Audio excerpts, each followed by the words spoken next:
Well, thank you for joining me on this vlog. As you can see, we are taking you on a journey onto the Eurotunnel. It's a very early start. As you can see, it's quite dark and it is about 5:15 in the morning. So we drove down the night before. We felt this was the easier option, especially with such an early morning wake-up call. We did actually have to wake up about 4:20 in the morning. We stayed at a local Premier Inn, which is about a 5-minute drive from the Eurotunnel. There is a pub on site. There's also a McDonald's and a Tesco with a petrol station at that Tesco, which is about a 5-minute drive again from the Premier Inn. So lots of local amenities for your stay. As you can see here, now we're driving up, and again, just keeping to the right, just following all the directions that it shows you. It's incredibly simple, as you will see as we go through this vlog. Now again, we're just coming up here. On the left, we've got any freight vehicles, and then your regular passenger vehicles. Just drive up, and this is where we'll go into the self-check-in. As you come up to the self-check-in, it will automatically recognise your car registration from your booking. You will then confirm all the details for the booking, and it will print out a ticket, which I will then show you later what you need to do with this. And then you will just proceed on forward through to parking. As you go through to the parking, you'll be led into the main terminal. Now, the main terminal is where you can park your car until you are called to board. So you will wait there until it's your time. So just follow the directions. Again, it's very, very simple. Just follow the one-way system all the way into the passenger terminal.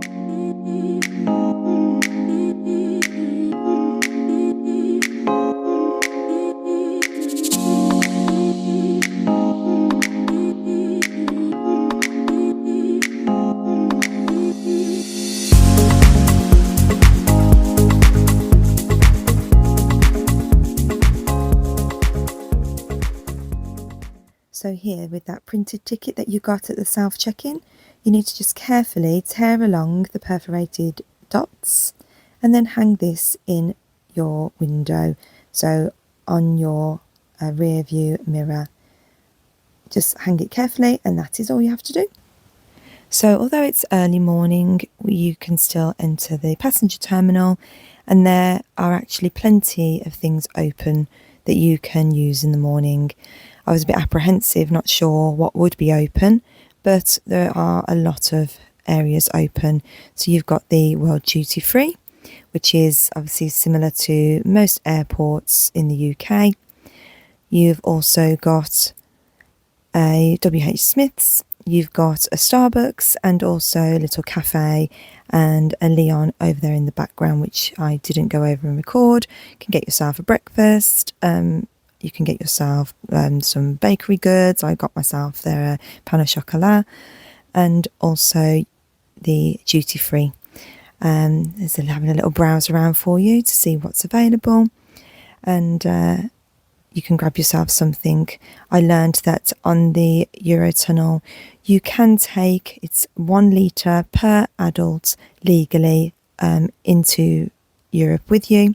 And I would imagine it would be the same coming out. So if you are buying any alcohol, that's the amount that you can take over across to France.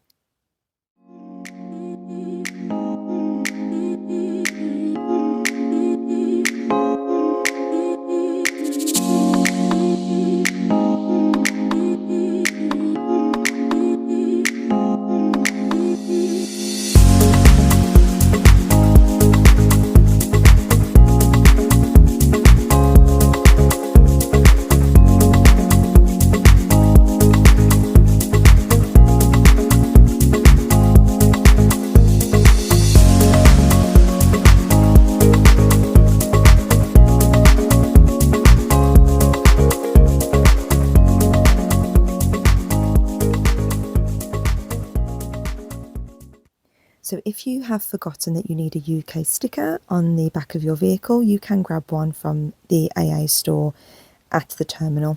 You also do need on your headlamps something called Euro lights, which are apparently a legal requirement now. So do check on websites, on Google, just for all the legal requirements to drive in Europe, and also make sure that your insurance is valid to drive in Europe also. You've got a WH Smith's, so you can grab any snacks if you want to, any lunch and things like that for your drive. You will not be on the Eurotunnel for very long, but you obviously might want to take some snacks. It always makes your journey a little bit more entertaining when you're just sitting there in the quiet, if you want to have some snacks along the journey, dependent also on where you're travelling to from when you get off in Calais.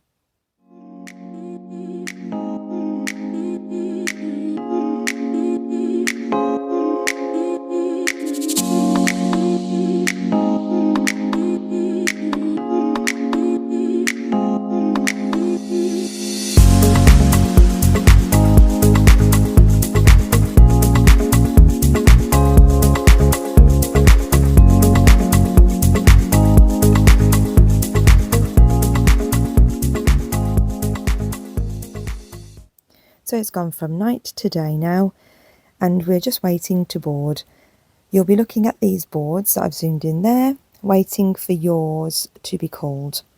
So you get given a number on the ticket that you've hung on your rear view mirror. There's a number on there, and you'll just be waiting to see that be called. And then you will drive over to the border security. And yes, you can be waiting here for a little bit of time, but obviously it's just like being at the airport. You need to wait for them to check your passports, to do all their thorough checks. You might be spot checked, which means that they will call your car over to an area to be checked more thoroughly. And they might want to go into your boot, open up the doors and whatnot. That didn't happen to us when we went, but it does happen, and we saw it happening on the day. And then once you're through, passports are all seen and sorted. You'll get a little stamp in your passport to say you're in France, but you're not already there yet. But technically you are. We will head underneath this very tight little passing through there. We made it. And off we go, ready to board the shuttle. All you've got to do now is just follow the road, follow the signs, and it's all very straightforward from here.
So as you can see up till now, being very simple, efficient. It may look like we're waiting in some traffic at times, but honestly, you're not waiting for very long. It all moves very well, and it's all incredibly efficient and very self-explanatory of what you need to do. So now we're just waiting to board the shuttle, and the crew ahead are just boarding each car one by one, making sure that everybody's on safely. It's a beautiful sunny day, so apologies that you can't see everything very clearly at the moment because the sun is shining so brightly, which is lovely for our travel day. So it is a double decker on the shuttle. There is an upstairs and a downstairs. Until you get to the shuttle, you're not going to know where you're going, but for us, we are going upstairs. So there we go. Yes, it is a tight gap if you've got a larger vehicle, so just take your time and make your way up nice and slowly. And then you'll just drive all the way in, following the car ahead until you need to stop.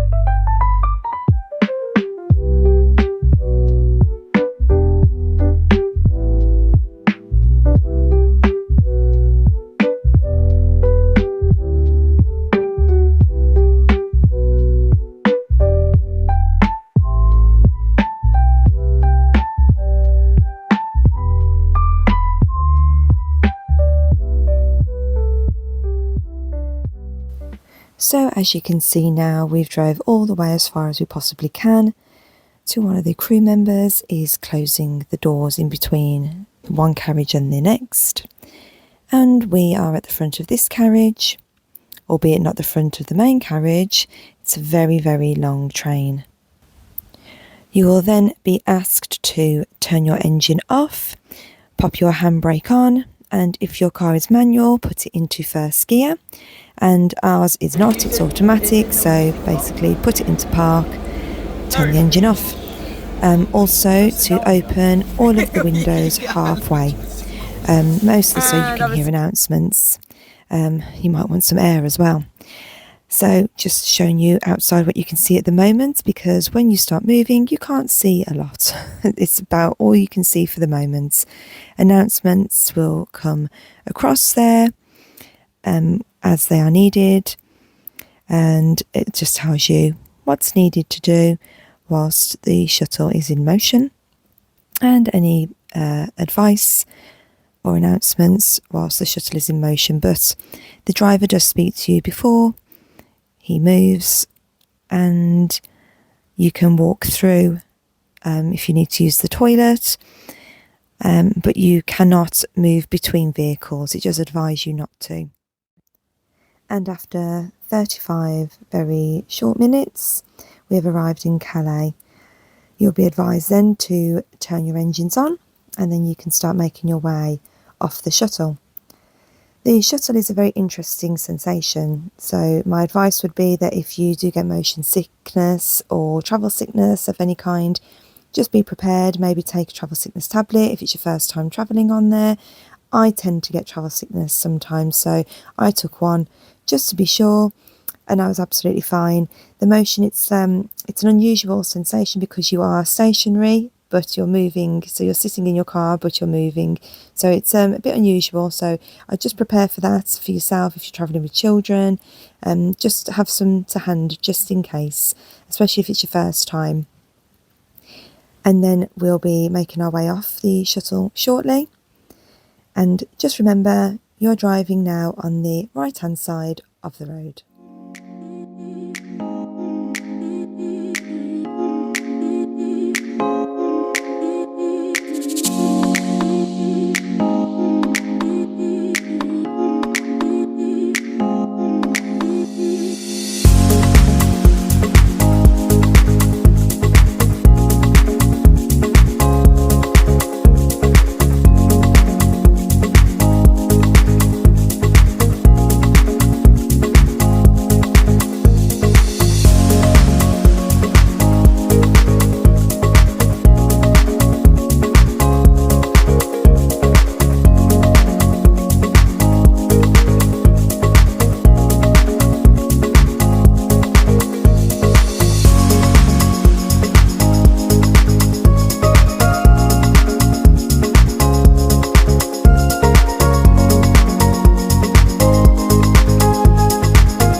So you've just seen a short video of coming off the shuttle, and now this is the dual carriageway straight off the shuttle, and you'll soon be onto French motorway. Now, if this is your first time driving on a European road or the right hand side of the road, perhaps you're watching this vlog to get an understanding and an idea of what it's like. Rest assured that this is my first time driving on the right hand side of the road. And this is the reason that I wanted to do this journey myself, because it is a very straightforward and simple journey off the shuttle. So I will show you now a little bit more of the drive so you can see how easy it is for somebody driving for the first time in Europe. So it's important to remember that when you are driving on the right hand side of the road, that different to the UK, you've just got to reverse everything. So the fast lane is the left lane, the slow lane is the right lane. At the moment I am what is seen as the fast lane, but I am going to move over into the correct lane shortly, because I do need to merge onto the motorway, which is the A16, which is going to take us straight into Belgium, which is where we are heading. The A16 is a motorway that leads all the way into Belgium, hence why this is a really straightforward and simple journey to drive on the right hand side of the road, give it a test, see how you feel and how comfortable you are, because we found it incredibly easy.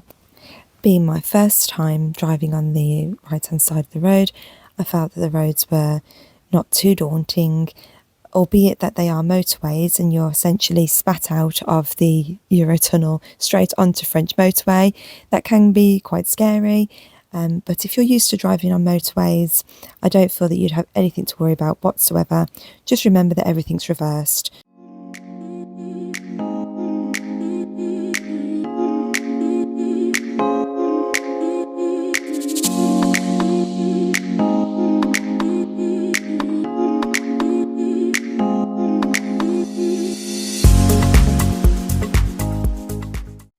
The speed limit is in kilometres, so you would need to change your settings on your car to make it easier for you to follow the speed limits of the road, because it could be a bit confusing if you're not. So there we go, I've merged right onto the motorway now. You can stay in the slow lane if needed, but if you are overtaking, just remember that you have to overtake to the left. So you have to go to the left to overtake any of the vehicles. Obviously pop your sat-nav on, follow your sat-nav, and enjoy the drive down to wherever you're driving to. I'm going to keep the video on and I'll show you the drive into Belgium and over to Plopsaland Belgium, the theme park where we are going for the first time.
So we've been driving for about 35 minutes, maybe nearly 40 minutes, and you will see very shortly that we will be crossing the border into Belgium. As you see this blue sign coming up now, the road changes and we are now in Belgium. Right there, And Plopsaland Belgium, the theme park, is only 4 minutes away from here approximately. And it's as simple as that, everybody. That's how easy it is to drive from the Eurotunnel straight through France, straight through to Belgium. And then we'll just indicate off, go off this slip road right here, nice and simple, and then make our way all the way to Plopsaland Belgium.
So we are just driving through the little village of Depan, which will now lead us straight into the theme park.